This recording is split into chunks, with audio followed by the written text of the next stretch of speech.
திருப்பூர் மாவட்டம் பல்லடத்தில் அமைந்துள்ள உலக பிரசித்தி பெற்ற கேட்டை நட்சத்திரத்தில் பரிகார ஸ்தலமாக விளங்கக்கூடிய அருள்மிகு ஸ்ரீ அங்காளம்மன் திருக்கோவில் 51ஆம் ஆண்டு குண்டம் திருவிழா நடைபெற்று வருகிறது. நேற்று திருக்கல்யாணம் முடிந்து தற்போது பொங்காளியம்மன் கோவிலிலிருந்து அங்காளம்மன் கோவிலுக்கு தீர்த்த கலசத்துடன் ஊர்வலமாக வந்து பூஜை செய்து வெண்ணெய் கலப்பிலிருந்து அன்னை அங்காள பரமேஸ்வரிக்கு சிறப்பு பூஜை முடிந்தது.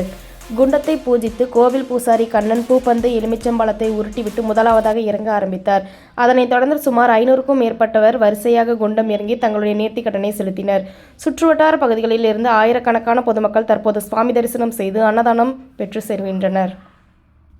திருப்பூர் மாவட்டம் பல்லடத்தில் அமைந்துள்ள உலக பிரசித்தி பெற்ற கேட்டை நட்சத்திரத்தில் பரிகார ஸ்தலமாக விளங்கக்கூடிய அருள்மிகு ஸ்ரீ அங்காளம்மன் திருக்கோவில் 51ஆம் ஆண்டு குண்டம் திருவிழா நடைபெற்று வருகிறது. நேற்று திருக்கல்யாணம் முடிந்து தற்போது பொங்காளியம்மன் கோவிலிலிருந்து அங்காளம்மன் கோவிலுக்கு தீர்த்த கலசத்துடன் ஊர்வலமாக வந்து பூஜை செய்து வெண்ணெய் கலப்பிலிருந்து அன்னை அங்காள பரமேஸ்வரிக்கு சிறப்பு பூஜை முடிந்தது.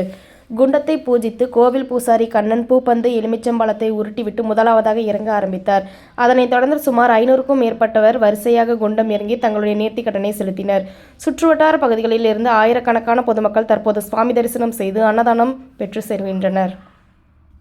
திருப்பூர் மாவட்டம் பல்லடத்தில் அமைந்துள்ள உலக பிரசித்தி பெற்ற கேட்டை நட்சத்திரத்தில் பரிகார ஸ்தலமாக விளங்கக்கூடிய அருள்மிகு ஸ்ரீ அங்காளம்மன் திருக்கோவில் 51ஆம் ஆண்டு குண்டம் திருவிழா நடைபெற்று வருகிறது.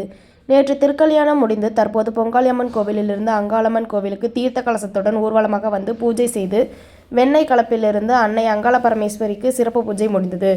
குண்டத்தை பூஜித்து கோவில் பூசாரி கண்ணன் பூப்பந்து எலுமிச்சம்பழத்தை உருட்டிவிட்டு முதலாவதாக இறங்க ஆரம்பித்தார். அதனைத் தொடர்ந்து சுமார் 500க்கும் மேற்பட்டவர் வரிசையாக குண்டம் இறங்கி தங்களுடைய நேர்த்திக் கடனை செலுத்தினர். சுற்றுவட்டார பகுதிகளில் இருந்து ஆயிரக்கணக்கான பொதுமக்கள் தற்போது சுவாமி தரிசனம் செய்து அன்னதானம் பெற்று செல்கின்றனர். திருப்பூர் மாவட்டம் பல்லடத்தில் அமைந்துள்ள உலக பிரசித்தி பெற்ற கேட்டை நட்சத்திரத்தில் பரிகார ஸ்தலமாக விளங்கக்கூடிய அருள்மிகு ஸ்ரீ அங்காளம்மன் திருக்கோவில் 51ஆம் ஆண்டு குண்டம் திருவிழா நடைபெற்று வருகிறது. நேற்று திருக்கல்யாணம் முடிந்து தற்போது பொங்காளியம்மன் கோவிலிலிருந்து அங்காளம்மன் கோவிலுக்கு தீர்த்த கலசத்துடன் ஊர்வலமாக வந்து பூஜை செய்து வெண்ணெய் கலப்பிலிருந்து அன்னை அங்காள பரமேஸ்வரிக்கு சிறப்பு பூஜை முடிந்தது. குண்டத்தை பூஜித்து கோவில் பூசாரி கண்ணன் பூப்பந்து எலுமிச்சம்பழத்தை உருட்டிவிட்டு முதலாவதாக இறங்க ஆரம்பித்தார். அதனைத் தொடர்ந்து சுமார் 500க்கும் மேற்பட்டவர் வரிசையாக குண்டம் இறங்கி தங்களுடைய நேர்த்திக் கடனை செலுத்தினர். சுற்றுவட்டார பகுதிகளில் இருந்து ஆயிரக்கணக்கான பொதுமக்கள் தற்போது சுவாமி தரிசனம் செய்து அன்னதானம் பெற்று செல்கின்றனர். திருப்பூர் மாவட்டம் பல்லடத்தில் அமைந்துள்ள உலக பிரசித்தி பெற்ற கேட்டை நட்சத்திரத்தில் பரிகார ஸ்தலமாக விளங்கக்கூடிய அருள்மிகு ஸ்ரீ அங்காளம்மன் திருக்கோவில் 51ஆம் ஆண்டு குண்டம் திருவிழா நடைபெற்று வருகிறது. நேற்று திருக்கல்யாணம் முடிந்து தற்போது பொங்காளியம்மன் கோவிலிலிருந்து அங்காளம்மன் கோவிலுக்கு தீர்த்த கலசத்துடன் ஊர்வலமாக வந்து பூஜை செய்து வெண்ணெய் கலப்பிலிருந்து அன்னை அங்காள பரமேஸ்வரி